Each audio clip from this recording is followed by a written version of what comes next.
So আমি বাইরে খাওয়া দাওয়া বলতে বুঝাচ্ছি আমি কিন্তু বাইরের ওই হাবি জাবি খাবার দাবার একটু কম খাই। আমি চেষ্টা করি আমি ধরেন এখানে একটা রেস্টুরেন্ট আছে এল জান্না, ওরা চারকোল চিকেন সেল করে। সো আমি ওই চারকোল চিকেন খাই। আদারওয়াইজ আমি ওপরতো থেকে আমি গ্রিল চিকেন খাই।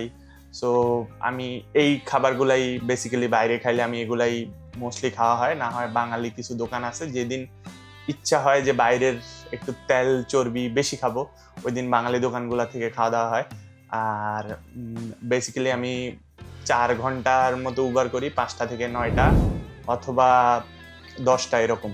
সো আমি আমার উবার শেষ করে আমি জিমে যাই, জিম থেকে শেষ করে আমি বাসায় আসি। যদি বাসায় খাবার দাবার রান্না করে থাকি তাইলে বাসার খাবার দাবার খাওয়া হয়, যেমন চিকেন রাইস, এগুলাই আমার খাবার দাবার। খুব ফ্যান্সি কিছু না।